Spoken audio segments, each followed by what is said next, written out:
اب 3 طرح کا واز کرتے تھے، فرماتے تھے پہلے شریعت کے احکام بیان کروں گا، وہ کرتے فرماتے اب طریقت کے احکام بیان کروں گا، اس کے بعد فرماتے اب حقیقت بیان کروں گا۔ معرفت کی باتیں کرتے لوگوں پہ وجد ہو جاتا، ہو کر کے باہو ہو جاتے تھے۔ جنازے اٹھتے تھے آپ کی مجلس سے، یعنی لوگ تاب نہیں لاتے تھے، اسی کیفیت میں انتقال ہو جاتا تھا، جنازے اٹھا کرتے تھے۔ کوئی کریٹو ورک بھی کیتا ہے، کوئی پازیٹیو ورک بھی کیتا ہے، ساڑھے ہی سے بندے اپنے ہی بندے مار دے رہے ہو۔ یوٹیوب پہ گستاخانہ ویڈیوز چڑھانے والے تو کوئی نہیں آپ نے نگاہ مار کے ختم کیا، ان کی ہارڈ ڈسک سے ڈیٹا تو آپ نے کوئی نہیں ڈیلیٹ کروایا۔ حضور غوث پاک رضی اللہ تعالیٰ عنہ فرماتے میں تو قیامت میں بھی اتنی دیر جنت میں نہیں جاؤں گا جب تک سارے مرید نہ ساتھ چلے جائیں۔ فرماتے قیامت کے روز میں اس وقت تک قدم نہیں اٹھاؤں گا جب تک کہ اپنے سارے مریدوں کو داخل جنت نہ کروا لو۔ فرمایا مجھے اپنے رب کے عزت و جلال کی قسم میرا قدم اس وقت تک جنت کو نہیں اٹھے گا جب تک میں اپنے سارے مریدوں کو جنت میں داخل نہ کروا لوں۔ اور دوسری طرف وہ کتنی رقت انگیز حدیث ہے بخاری اور مسلم دونوں میں کہ اللہ کے محبوب صلی اللہ علیہ وآلہ وسلم فرماتے ہیں جب قرآن کی یہ آیات نازل ہوئی نا کہ اے نبی اپنے قریبی رشتہ دار کو آخرت کا رشتہ داروں کو ڈر سنائیے، تو آپ نے پھر ایک ایک رشتہ دار کو بلا کر کہا، آپ نے فرمایا اے نبی کے چچا عباس میرے مال سے جو لینا ہے لے لے، اگر اللہ نے قیامت کے دن تجھے پکڑ لیا میں تیرے کچھ کام نہیں آؤں گا۔ اے نبی کی پھوپھی صفیہ میرے مال سے جو کچھ لینا ہے لے لے، اگر اللہ کے حضور پکڑی گئی تو میں تیرے کچھ کام نہیں آؤں گا۔ اے نبی کی بیٹی فاطمہ میرے مال سے جو لینا ہے لے لے، لیکن آخرت میں اگر اللہ کے حضور پکڑی گئی تو میں تیرے کچھ کام نہیں آؤں گا۔ اندازہ کریں تو اگر نبی علیہ السلام کے چچا آپ صلی اللہ علیہ وآلہ وسلم کی پھوپھی اور سب سے بڑھ کر آپ صلی اللہ علیہ وآلہ وسلم کی لاڈلی بیٹی جنتی عورتوں کی سردار کے بارے میں یہ کہا جا رہا ہے تو بابے تے شاہی کوئی نہیں جڑے کہندے نے جناب اسی تانوں جنت ہی لے جائیں گے ساڈے مرید ہو جاؤ۔ ہاں جنہوں نے قرآن و سنت پڑھا نہیں انہوں نے آپ کو یہی لارے لپے لگا کے رکھنے ہیں نا۔ بہجت الاسرار میں حضور غوث اعظم رحمۃ اللہ تعالی علیہ فرماتے ہیں میں درخت کے جنگلوں میں سالوں رہا، درخت کے پتوں پر میرا گزارا ہوتا، مجھے پہننے کے لیے ہر سال ایک شخص اون کا ایک جبہ لا کر دیتا تھا جس کو میں پہنا کرتا تھا، میں کانٹوں پر ننگے پاؤں چلتا تھا، خوفناک غاروں اور بھیانک وادیوں میں بغیر خوف کے داخل ہو جاتا۔ نبی علیہ السلام کی تو یہ تعلیمات ہی نہیں ہے۔ خدا کا نام ہے اگر یہ آپ نے بزرگوں کی بزرگی بچانی ہے تو یہ جھوٹ بولنا چھوڑیں، یہ حرام ہے اس طرح کرنا۔ بخاری مسلم دونوں میں حدیث ہے، عبداللہ بن عمر بن عاص کے باپ عمر بن عاص نے شکایت کی کہ عبداللہ بن عمر بن عاص کی بیوی نے مجھے شکایت کی ہے کہ یا رسول اللہ صلی اللہ علیہ وسلم میرا بیٹا اپنی بیوی کے پاس نہیں جاتا، پوری رات نمازیں پڑھتا ہے۔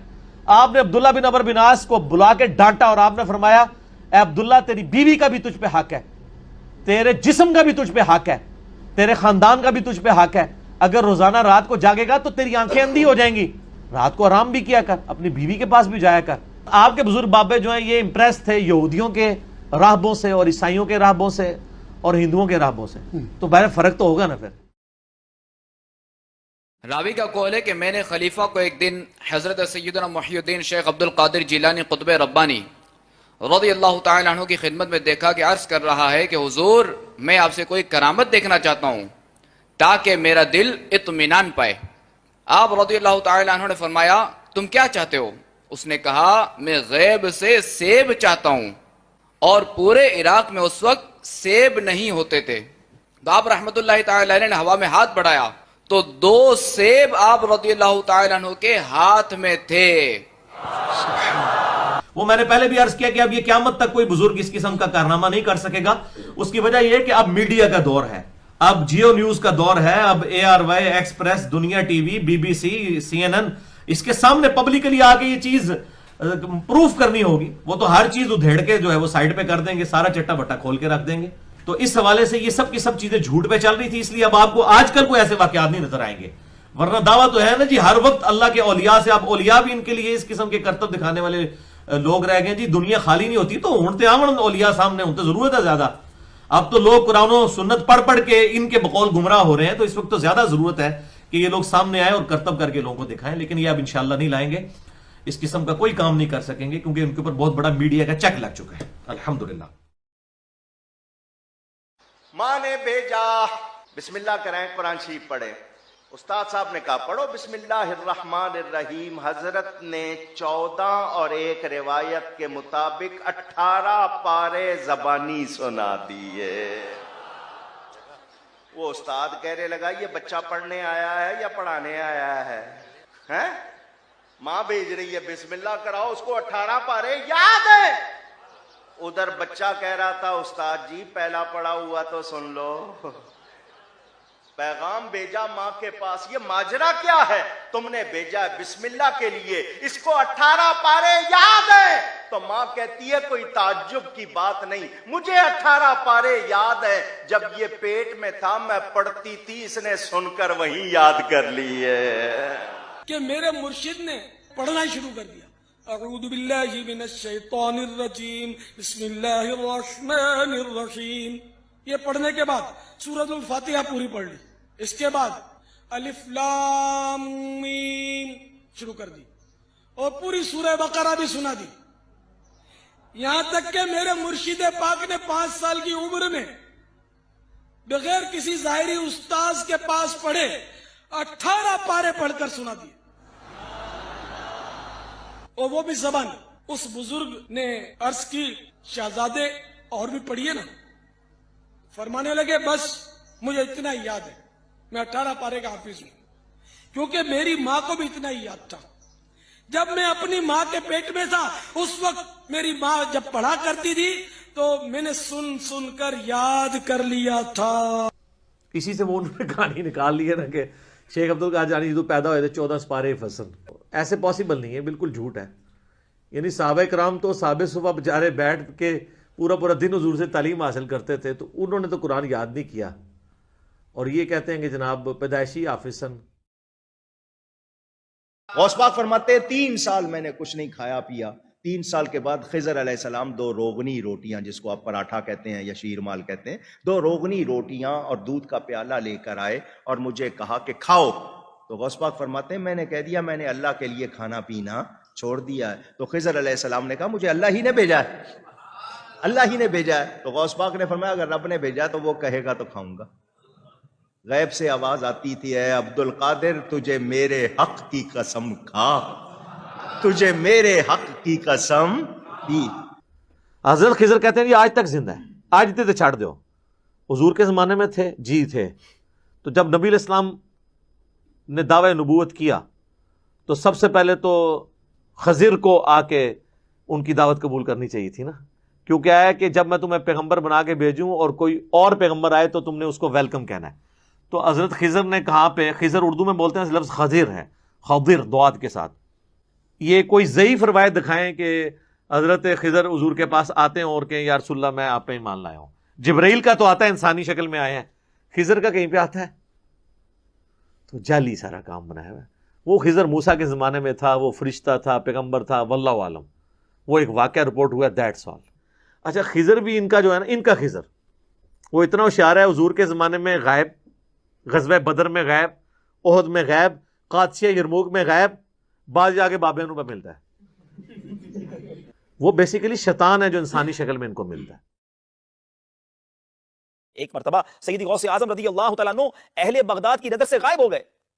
لوگوں نے معلوم کیا کہ کہاں گئے، دجلہ کی طرف پتہ چلا تشریف لے گئے ہیں۔ تلاش کرتے گئے، دیکھا کہ آپ پانی پر چل رہے ہیں اور مچھلیاں نکل نکل کر آپ کو سلام کر رہی ہیں، قدم چوم رہی ہیں۔ اسی اسنا میں ایک بڑی نفیس جائے نماز دیکھی، تخت سلیمانی کی طرح ہوا میں معلق ہو کر بچھ گئی۔ اتنے میں بہت سے لوگ آ کر جائے نماز کے گرد جمع ہو گئے۔ ظہر کا وقت تھا، تکبیر ہوئی، حضور امام ہوئے، نماز قائم ہوئی۔ جب آپ تکبیر کہتے تو حاملان عرش اٹھانے والے فرشتے آپ کے ساتھ تکبیر کہتے۔ جب آپ تسبیح پڑھتے تو 7 آسمان کے فرشتے آپ کے ساتھ تسبیح پڑھتے، اور جب سمع اللہ لمن حمدہ کہتے تو آپ کے لبوں سے سبز رنگ کا نور نکل کر آسمان کی طرف جاتا۔ کہانیاں اتنی بڑی کہانی ہے۔ اور میرے بھائیوں، میں نے آپ لوگوں کو کئی بار بتایا کہ حضرت معاویہ رضی اللہ تعالیٰ عنہ جب حضرت عمر کے دور میں گورنر بنے تو رومن امپائر کے ساتھ جنگیں جاری رہتی تھیں، تو وہ سمندروں میں ان کی بہت بڑی یعنی آرمی موجود تھی، بڑے بڑے بحری جہاز تھے۔ تو حضرت معاویہ نے حضرت عمر کو خط لکھا کہ آپ مجھے اجازت دیں میں بھی ایک بحری بیڑا تیار کروں. تو حضرت عمر نے کہا بھئی میں تمہیں اجازت دیں, میں یعنی اپنے ساتھیوں کی لائف سٹیک پہ لگا کے, رسک پہ لگا کے میں بحری بیڑا بنانے کی اجازت نہیں دوں گا. یعنی صحابہ کرام کے تو کہیں دماغ میں نہیں سن کہ بابے سمندر تو ٹور بھی لیندے نے. احمد انہوں نے دسنا چاہ رہے ہیں کہ کتنی بڑی کہانی ہے. پھر حضرت عثمان کے دور میں دوبارہ سے ریکویسٹ کی گئی تو حضرت عثمان نے پھر ان کو اجازت دی اس حوالے سے کہ بحری بیڑا, پہلا بحری بیڑا پھر حضرت عثمان غنی رضی اللہ عنہ کے دور میں تیار ہوا ہے. اس کی میں نے انجینئرنگ کی ہے کہ صحابہ کرام علیہم رضوان, ان کو تو یہ وہم بھی نہیں تھا کہ سمندر کے اوپر چلا جا سکتا ہے. وہ کہتے ہیں بندے کے مروان لگے ہو, وہ کہتے ہیں بسم اللہ پڑھی تے پانی تے ٹرنا شروع کرتا. سر پانی چھڈ دو, میں تانوں ایتھے ایک نالے تو کوئی ٹور کے تہاڈا کوئی بزرگ دسے بسم اللہ پڑھ کے. بلکہ کئی بزرگوں کو تو تیراکی نہیں آتی ہوگی, ان کو تو آپ 8 فٹ پانی میں بھی ڈال دیں تو یہ زندہ نہیں باہر نکل سکتے.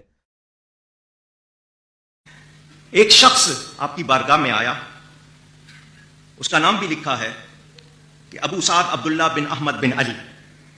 اس نے آ کے کہا کہ میری بیٹی مکان کی چھت پہ چڑھی, اس کا نام فاطمہ اور 16 برس کی اس کی عمر صرف, تو اس کو جن اٹھا کر لے گیا ہے, میری بیٹی کو جن اٹھا کر لے گیا ہے. وہ حضرت غوث پاک کی بارگاہ میں آیا, اس نے یہ واقعہ سنایا کہ میری بیٹی کنواری ہے, خوبصورت ہے, چھت پہ چڑھی اور جن لے گیا ہے, میں کیا کروں؟ فرمایا جنگل کی طرف جاؤ, وہاں 5 ٹیلے ہیں, 5ویں ٹیلے کے پاس جا کر بیٹھو اور اپنے گرد ایک دائرہ لکڑی سے کھینچ لینا اور یہ کہنا دائرہ بناتے ہوئے بسم اللہ علی نیت عبد القادر, اتنا کہنا اور دائرہ بنا لینا. تمہارے پاس بہت سی چیزیں آئیں گی لیکن اس دائرے میں داخل نہیں ہوں گی, ڈرنا اور گھبرانا نہیں. اس نے اسی طرح کیا, وہ چلا گیا, دائرہ بنا لیا. جنوں کے گروہ آئے اس کے پاس, بڑی بڑی شکلیں بنا کر آئے, مگر وہ غوث پاک کی بات پر یقین کرتے ہوئے اسی طرح بیٹھا رہا. فرمایا بادشاہ آئے گا جنوں کا تمہارے پاس. رات کو آتے رہے دوسرے, صبح جنوں کا بادشاہ آیا اس کے پاس ایک لشکر کے ساتھ, اور وہ دائرے میں داخل نہیں ہوا. اس کے پاس آ کے پوچھا کیسے بیٹھے ہو؟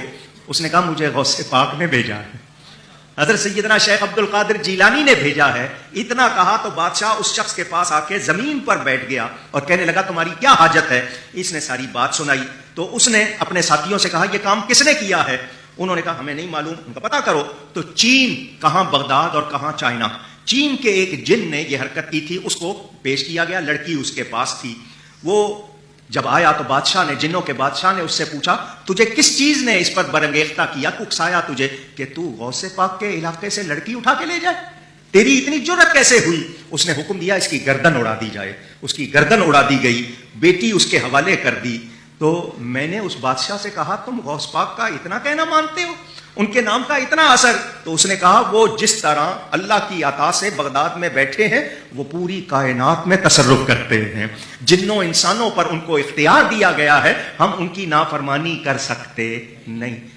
رات کے سناٹے میں خوفناک جنات میرے حصار کے باہر گزرتے رہے. جنات کی شکلیں اس قدر ہیبت ناک تھی کہ مجھ سے دیکھی نہ جاتی تھی. سحری کے وقت جنات کا بادشاہ گھوڑے پر سوار آیا, اس کے ارد گرد بھی جنات کا ہجوم تھا. حصار کے باہر ہی سے اس نے میری حاجت دریافت کی. میں نے بتایا کہ مجھے حضور غوث الاعظم علیہ رحمت اللہ الاکرم نے تمہارے پاس بھیجا.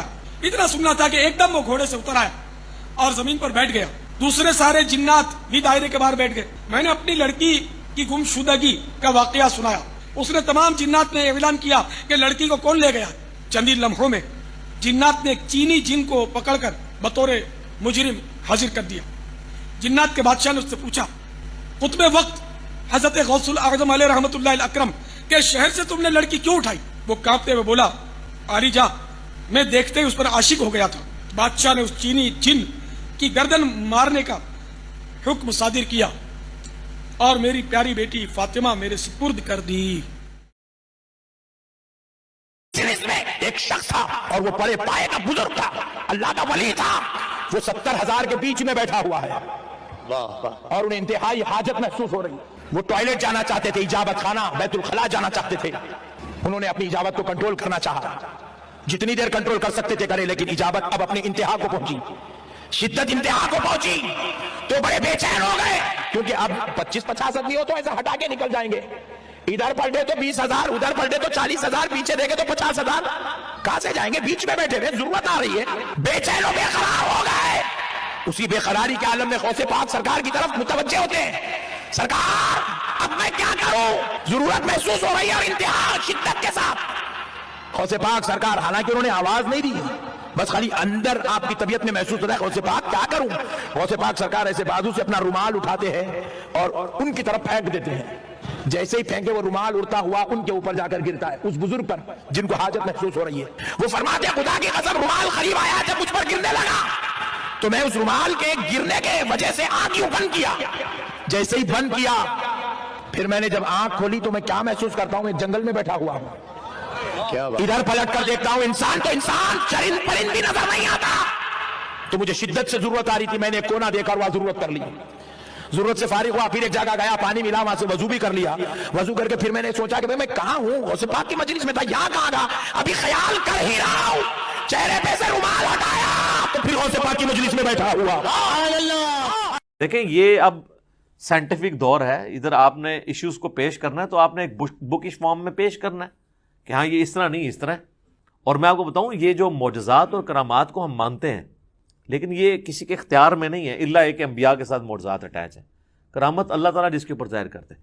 یہ جس طرح سپر مین اور ٹارزن بنا کے پیش کرتے ہیں نا بزرگوں کو، تو چونکہ ان کے دعوے ہیں نا تو کر کے بتائیں. ایک اور جگہ فرماتے ہیں اگر میرا مرید مشرق میں ہو اور میں مغرب میں ہوں اور اس کا ستر کھل جائے تو میں وہیں سے ہاتھ بڑھا کر اس کا ستر ڈھانک دوں. مزید میرے غوث پاک رحمت اللہ تعالی علیہ فرماتے ہیں اگر میرا مرید مشرق میں ہو اور میں مغرب میں ہوں اور اس کا پردہ کھلے میں ڈھانک دوں گا. اور اگر میرے مرید کا ستر مشرق میں کھل جائے اور میں مغرب میں ہوں تو میں اس کو چھپانے والا ہوں. غوث پاک فرماتے ہیں کہ اگر میرا مرید مشرق میں ہو اور میں مغرب میں ہوں، وہاں اس کا پردہ عفت گر رہا ہو، رب نے مجھے وہ طاقت و تصرف عطا فرمایا ہوا ہے، وہ طاقت عطا فرمائی ہوئی ہے کہ میں اس کے گرتے ہوئے پردے عفت کو سنبھالنے کے لیے حاضر ہو جاتا ہوں. تو سر اے کوڑا تے مدام کیڑا سچا قادری آ جائے سامنے. سچا قادری سارے سچے قادری جڑے نا انڈرویئر پا لو، توتیاں پا لو، اس تو بعد میڈیا دے سامنے آ کے اپنے بزرگاں دی بزرگی دے فن دا مظاہرہ کرو. ایٹ لیسٹ وہ تو کم از کم کرے نا، جن کے لاکھوں مرید ہیں وہ تو سچے قادری ہیں نا، جو خود قادری سلسلہ پہ کہتے ہیں کہ ہمارے ذریعے سے بیعت ہو رہے ہیں. ان کا تو اگر ایک بندے کا ستر کھلنے سے اگر پورا پاکستان ان کے اس میں آتا ہے اور دوزخ میں جانے سے بچتا ہے تو سر قربانی دے دیں، کیا فرق پڑتا ہے؟ سب کہانی ہے، جھوٹ ہے. میرا یہ قدم تمام اولیاء کی گردن پر ہے. جناب حضرت غوث ثقلین کا یہ کلام قدمی عازی علی رقبۃ کل ولی اللہ، میرا یہ قدم اللہ کے سارے ولیوں کی گردنوں پر ہے. غوث اعظم شیخ عبد القادر جیلانی، ان کا قدم سب ولیوں کی گردن پر. سر یہ جو جملہ ہے نا کہ تمام اولیاء کی گردن پہ میرا پاؤں ہے، یہ کوئی مسلمان نہیں بول سکتا، ولی تو چھوڑ دیں. یہ شیخ عبد القادر جیلانی پہ جھوٹ باندھا گیا، انہوں نے نہیں کہا یہ. اللہ کا نیک بندہ تو ہر وقت ڈرتا رہتا ہے. وہ یہ فرعونی الفاظ یہ تو فرعون بولے گا کہ میرا لوگوں کے گردن پہ پاؤں ہے. کیا حضرت ابوبکر صدیق نے کہیں بولا ہے یہ کہ تمام صحابہ کی گردن پہ میرا پاؤں ہے؟ صحابہ کے سردار کون ہیں؟ ابوبکر صدیق. یہ کہتے ہیں عبد القادر جیلانی اولیاء اللہ کے سردار ہیں. اگر وہ سردار ہیں تو اس قسم کا فرعونی جملہ بولیں گے کہ اولیاء کی گردن پہ میرا پاؤں ہے؟ استغفر اللہ. یہ جملہ بولتے ہی بندہ اپنے ایمان کی فکر کرے. یہ سب کا سب فراڈ ہے.